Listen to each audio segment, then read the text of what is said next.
Hello दोस्तों, कैसे हैं आप सब। हमारी कहानियाँ देखने के लिए हमारे चैनल को सब्सक्राइब कीजिए और हाँ, बेल आइकन दबाना मत भूलिएगा। यह कहानी मुंबई में रहने वाले राहुल की है।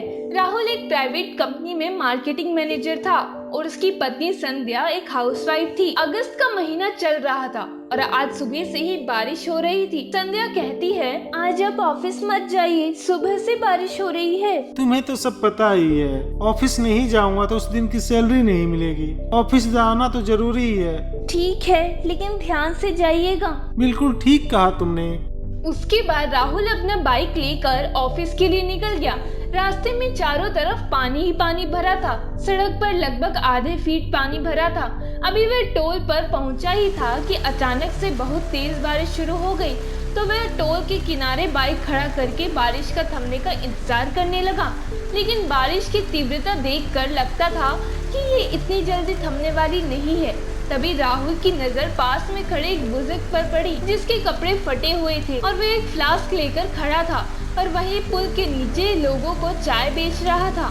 राहुल ने सोचा, एक कप चाय ही पी लेता हूँ, क्योंकि बारिश की ठंडी फुहारों से एक कप चाय थोड़ी सी राहत तो जरूर देगी। राहुल बाइक से उतरकर उस बुजुर्ग के पास पहुंच गया। चाची, एक कप चाय देना। उसने राहुल की तरफ मुड़ी और एक कागज के कप में चाय डालकर राहुल की तरफ बढ़ाया और तभी राहुल की नजर उनके चेहरे पर पड़ी और राहुल के मुंह से निकला, आंटी आप? वो भी शायद राहुल को पहचान गए थे। फिर राहुल ने उनके कंधे पर हाथ रखते हुए बोला, आरती आंटी आप ये क्या कर रही हैं? और शक्ति कहाँ है? पहले तो उन्होंने राहुल को ना पहचानने के कई प्रयास किए, लेकिन अंत में थक हार कर उन्हें ये मानना ही पड़ा कि वो आरती आंटी ही है।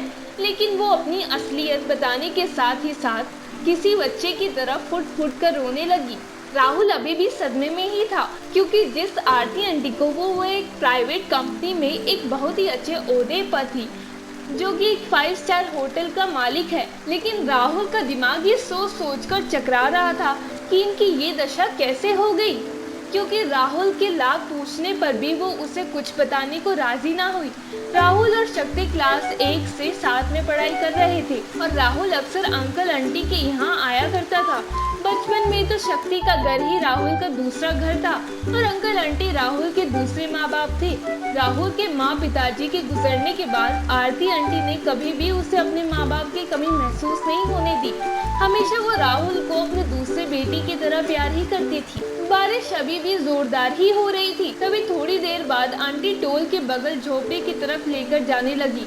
राहुल भी उनके पीछे पीछे आने लगा।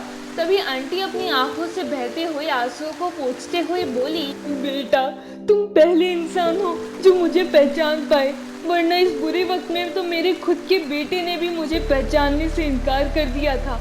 शायद मेरी परवरिश में कोई कमी रह गई थी और मैं उसी गलती की सजा आज भुगत रही हूँ। राहुल ने चौंकते हुए पूछा, शक्ति, वो तो ऐसा नहीं था, आप मुझे पूरी बात विस्तार से बताइए। फिर आरती जी ने राहुल को अपनी दुख भरी दास्तान सुनानी आरंभ की।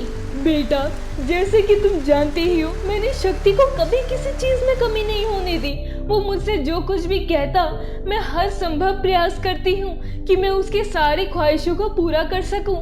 शायद यही वजह थी कि उसकी महत्वाकांक्षाएं दिन ब दिन बढ़ती ही गई और मुझे पता ही नहीं चला कि कब उसके दिल में प्यार की जगह लालच ने ले लिया। जब मैं रिटायर्ड हुई तो मेरी कंपनी में मुझे 30 लाख रुपए दिए। उस समय शक्ति अपनी MBA की फाइनल ईयर में था। एक दिन शक्ति आकर मुझसे बोला, माँ, मेरी MBA का फाइनल हो गया है और मैं एक होटल खोलना चाहता हूँ। उसके लिए मुझे 50 लाख रुपए की जरूरत है।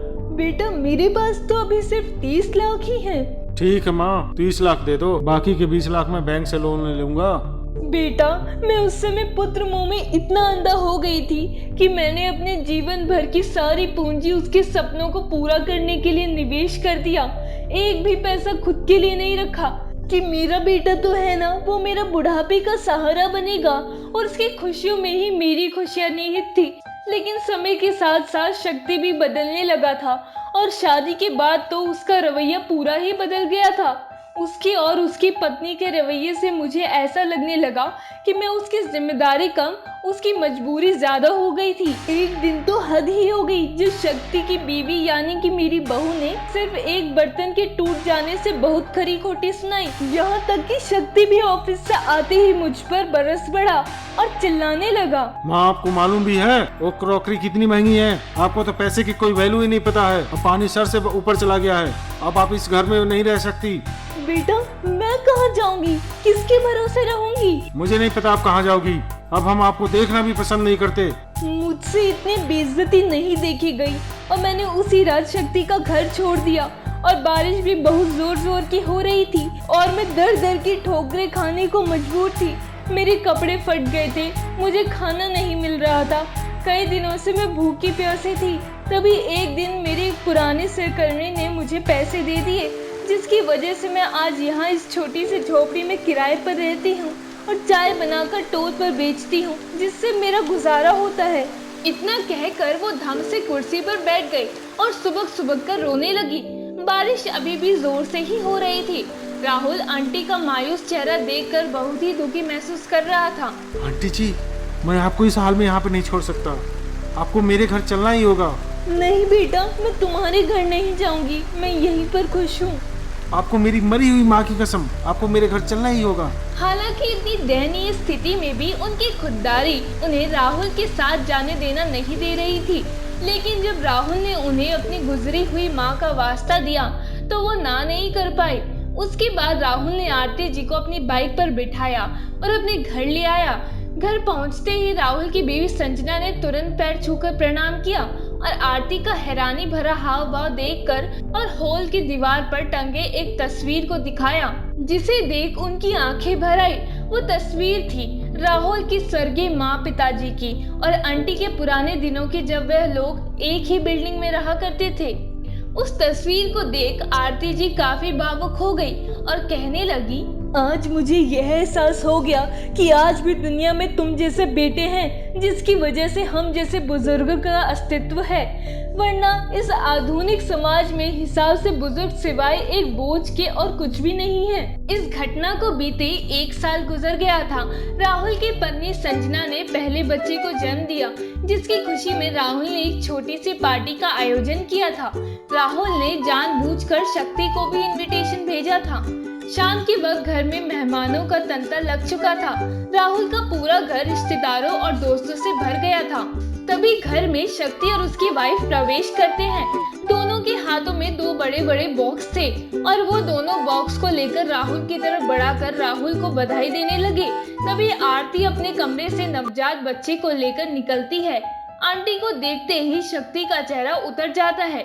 शक्ति की वाइफ भी बगले झांकने लगती है। राहुल हॉल के बीच में रखे एक बड़े से केक की तरफ बढ़ता है और लोगों का ध्यान अपनी तरफ आकर्षित करने के लिए कहता है, हेलो लेडीज एंड जेंटलमैन, आज के दिन मेरी जिंदगी में दोहरी खुशी का मौका है, क्योंकि आज के दिन मैं एक बाप भी बना हूँ और एक बेटा भी। मैं अपने आप को खुशकिस्मत मानता हूँ कि मैंने आज अपने माँ को गोद लिया है। चौकी आरती आंटी आज से मेरी कानूनी माँ है। ये तुम क्या बोल रहे हो बेटा? हाँ, ये सच है, लेकिन ये भी सच है कि मैं इन्हें गोद ले रहा हूँ, क्योंकि इसमें भी मेरा स्वार्थ निहित है। मैंने बचपन में ही अपने माँ बाप को खो दिया था और अब मैं अपने इन माँ को किन्हीं लापरवाह लोगों के हवाले नहीं छोड़ सकता, जिनकी इन्हें जरूरत नहीं है। इतना कहकर राहुल शक्ति की तरफ एक नजर देखता है। शक्ति का सर शर्म से झुक जाता है। तभी हॉल की खिड़की हवा के तेज झोंके से खुल जाती है और सभी लोग देखते हैं कि बाहर जोरदार बारिश शुरू होने लगी है और उसी के साथ बारिश की ठंडी फुहारें से पूरे कमरे में माहौल सुहाना होने लगा था। राहुल ने देखा कि शक्ति की वाइफ तुरंत जाकर खिड़की बंद कर देती है। उन्हें ऐसा करते देख उनके पास जाकर कहती है, बारिश की इन हल्की थपेड़ी से तुम घबरा गई तो सोचो तुम्हारी बूढ़ी सास ने तो एक टूटे फूटे झोपड़ी में ऐसी कई बारिशें बिताई होंगी।